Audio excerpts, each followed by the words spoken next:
Estos tornillos son pequeños como para caber en la palma de la mano. Pero solo uno de ellos puede soportar 18 toneladas de peso. Se utilizan para trabajos realmente grandes, como sostener las estructuras internas de puentes y edificios. Su rendimiento es muy importante, sobre todo si consideramos que están hechos con una sola pieza de cable.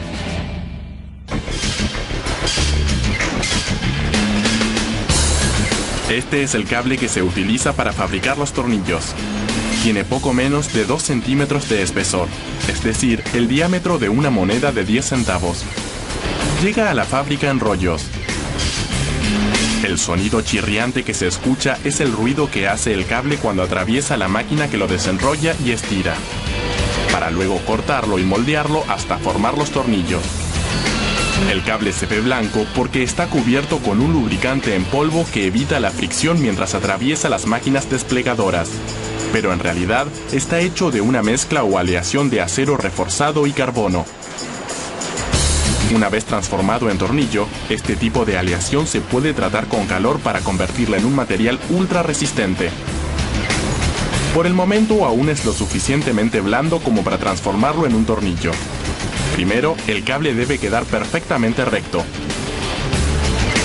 porque hasta la más mínima ondulación en el acero podría generar debilidad en los tornillos. Para alisar las ondas, el cable atraviesa una serie de rodillos que eliminan las curvas y pliegues más grandes. Una segunda máquina jala del cable a través de un agujero pequeño o molde, con un diámetro levemente menor que el original. La fuerza que se aplica para que el cable atraviese el molde hace que quede recto y parejo. La presión elimina también el lubricante y reduce el diámetro del cable exactamente a 1,9 centímetros. El tamaño de los tornillos que se usan para conectar las estructuras de acero de los edificios. Cuando el cable está perfectamente plano, se traslada a una máquina forjadora en frío para cortarlo del largo adecuado y transformarlo en tornillos. Esta máquina se llama forjadora en frío porque no calienta el acero para ablandarlo antes de cortarlo. En este caso, el acero se forja en frío o a temperatura ambiente. Las 75 toneladas de fuerza necesarias para transformar el cable en tornillos comprimen las moléculas del acero y refuerzan el material. La máquina trabaja tan rápido que produce 20.000 tornillos por día.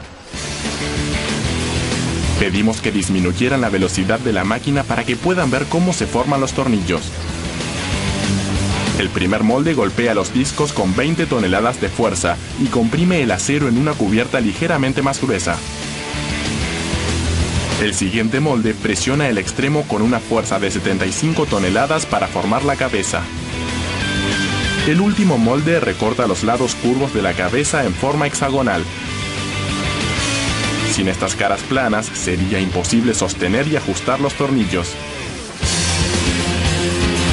Lo único que falta es la rosca o filete a lo largo del eje donde se colocan las tuercas que aseguran los tornillos.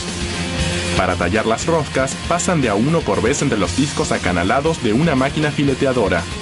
Estos discos trabajan como una especie de máquina para hacer pasta gigante. Gira y presiona con 50 toneladas de fuerza entre las ranuras de las placas para formar la rosca. Los tornillos salen de la fileteadora completamente formados y listos para el tratamiento con calor que reagrupará las moléculas del acero, dejándolas aún más fuertes.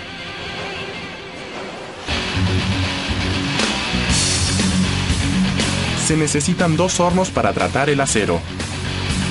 El primero alcanza la increíble temperatura de 900 grados Celsius, calor suficiente como para reagrupar las moléculas del acero sin derretir los tornillos. Un paso rápido por un segundo horno a 565 grados solidifica todavía más el acero.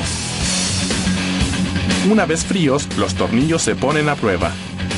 Deben ser capaces de soportar al menos 18 toneladas de peso antes de romperse. Este resistió 21 toneladas. Es lo que se dice un tornillo fuerte. Pueden ser pequeños, pero ellos sostienen algunos de los edificios más grandes del mundo.